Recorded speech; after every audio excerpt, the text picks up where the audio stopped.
Hi everybody, I am trying this again. I said all these wonderfully wise things and then it didn't record. Or it did and then it said it wasn't there. Okay, take two. Okay, so let's see. I am going to, this is the Luna Michaels, Esoteric Astrologer, talking to you about events of September 2014. Okay, esoteric astrological events. Ugh, that was frustrating. Okay, well, anyways, maybe it relates to what I'm talking to about the month. Okay, so the beginning of the month, September 2nd, actually, Mercury went into Libra. And, okay, let me just do an overview too, because I know what I'm going to say now.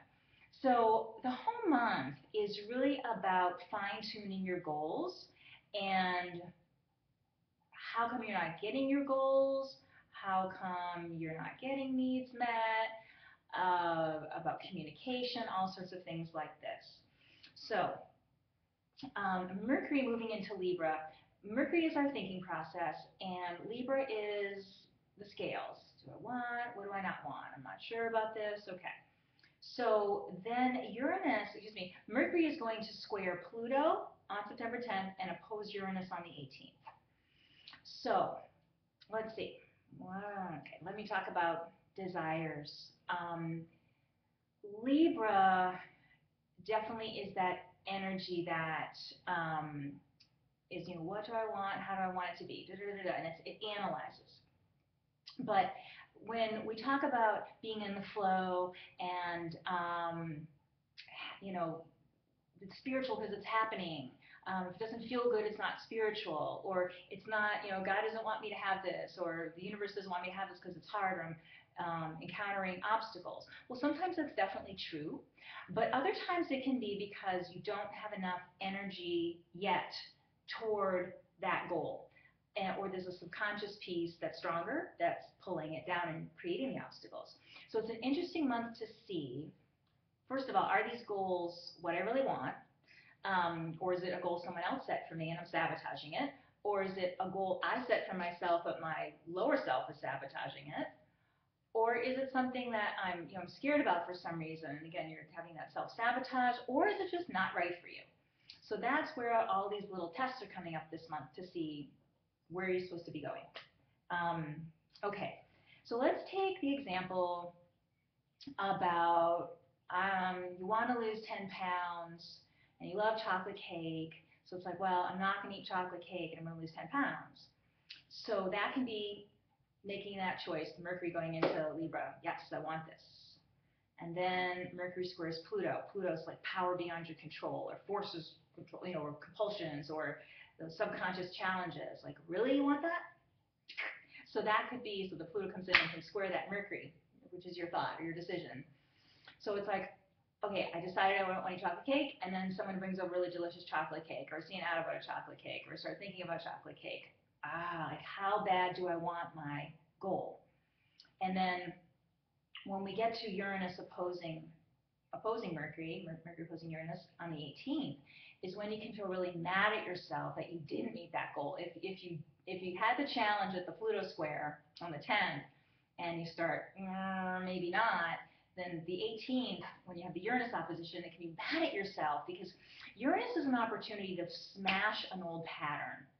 And it also can be chaotic things, so people can definitely be irritable during this time, especially people that don't understand why aren't they getting their needs met, why aren't they moving ahead. There's a lot of frustration for people with that who aren't on a spiritual path and don't understand, and they have a subconscious working for them or against them, all that. But that Uranus opposition, what you want to do is be at the point when you have that Uranus opposition where you can really break that old habit or break that old pattern or break the fear that does hold you back even if you are moving forward. So the 10th is the challenge to what I really want, and the Uranus opposition is that check-in. Are you going to be like kind of on that launching pad to go really up, or is it like a crash? So if you, for instance, with chocolate cake, you could eat chocolate cake when you have that Mercury square Pluto, and then just be so mad at yourself when, say, you get on the scale on the 18th and you've gained weight or you haven't lost any. It's like, oh, I wish I didn't eat that cake. The challenge can be, so that's a challenge one way. The other challenge can be, I see that cake and I don't want it. I'm not going to get it. I'm not going to eat that cake. I'm not going to eat it. And then you get to the 18th, and it's like, wow, I overcame that, and I'm meeting my goal. Of course, this is, I think, a dumb goal, but whatever.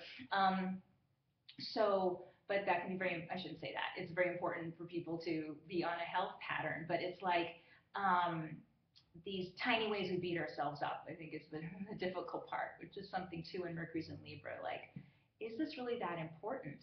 That's something I do want to say too, is that you can have these communication things with people that are just like, really, like, I'm fighting with this wonderful person I love about that. How important is it? And with these goals, like, how important is this goal really? Can I challenge myself more? Or is it, again, like an old goal? And here's another piece too. Sometimes, like, say with the chocolate cake thing, it's like, if you've always been, 10 pounds more than you want to be, and then you set again, oh, I'm going to lose that 10 pounds. Like, maybe you don't really want to lose that 10 pounds. Maybe your body's really happy at the weight it's at. Maybe you love to eat chocolate cake and it's really wonderful. Like, why not just dump that goal? Why keep torturing yourself? So that's another piece of, like, again, is this society's goal for me? Is this something I've always done to make myself feel bad? Like, lose 10 pounds, or wouldn't lose 10 pounds. Now I hate myself. It's like, maybe I should throw this whole thing out. So that's another piece of this.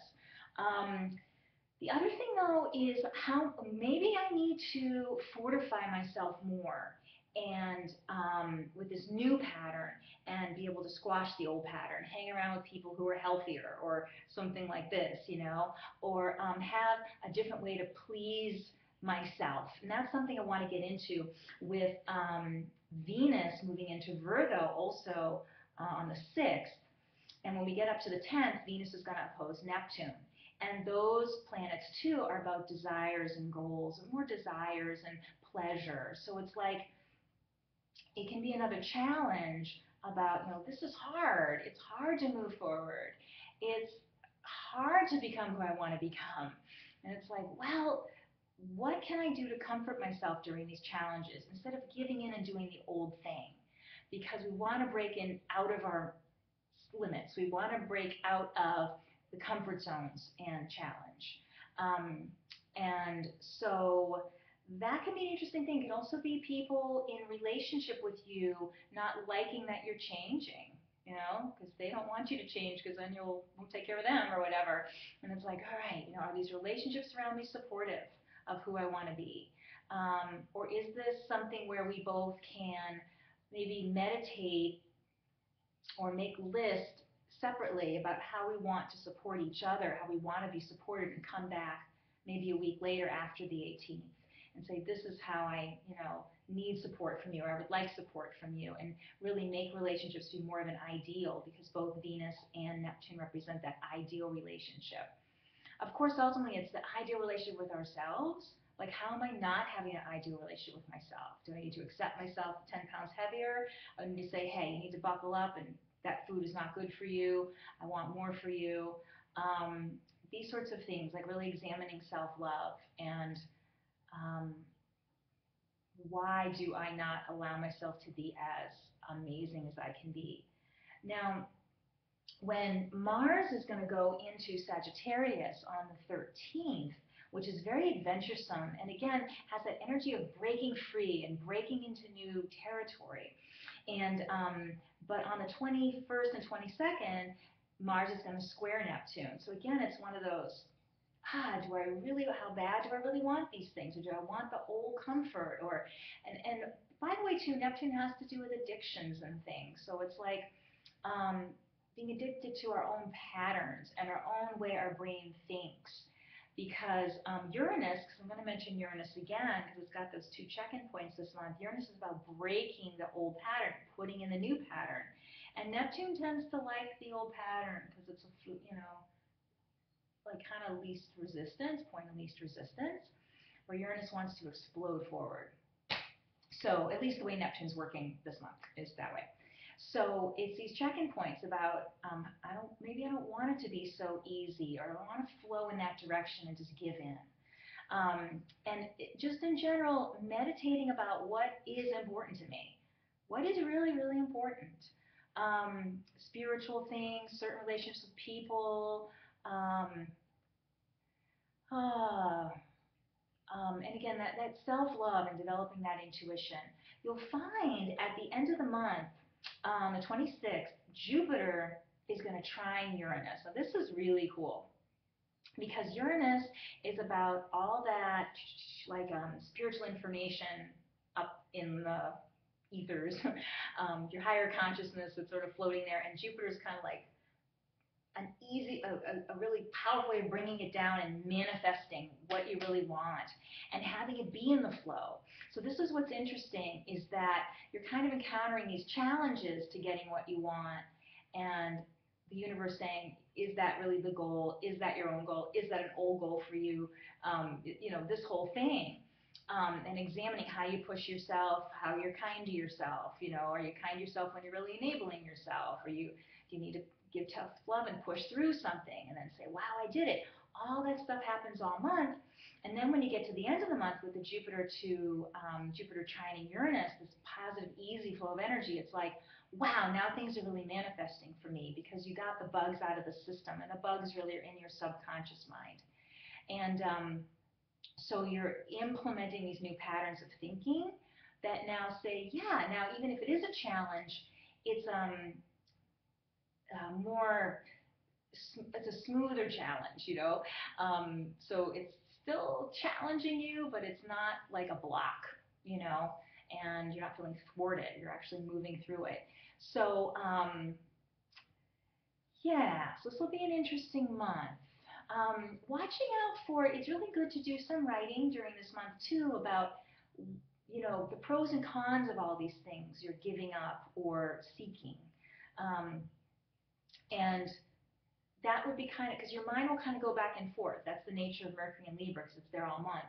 Maybe I do want it, maybe I don't want it. So when you have it written down this is the good thing about that, this is the bad thing about that, you start to say, when you start wanting it, no, I don't really want that. I really do want this. And being able to empower yourself that way.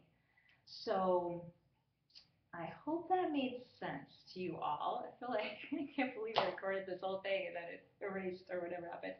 So now let me tell you about my radio show if you'd like to tune into it. It's bodymindspiritradio.com, and it's live on the first Monday. Well, I'm doing the second Monday this month because Labor Day, but it's usually live the first Monday of the month from 10 to 11 Eastern Time, or you can access the archives whenever you like. Also, if you'd like a personal session with me, lunamichaels.com is where you can get my information to contact me there. So I do want to say too, there's something about this whole thing with that Neptune, about being gentle with yourself about all this, but also knowing when to coach yourself and strengthen yourself above and beyond your fears. And so that's part of the thing, because Neptune can veil your fears and say, oh, no, it's just nice to do this. It's like, no, it isn't. The greater love is to go beyond that level of fear, so you can really know that you're expanding, and that it's a little growing pains, but we can all do it. So good luck to you with your challenges, and I think you'll be really excited about these new thoughts that are firing, that you can break these old boring patterns that aren't keeping you so happy, and enjoy all of your choices, and I will speak to you next month. Thanks. Now I have to learn how to shut this off. Stop recording. Okay, bye everybody.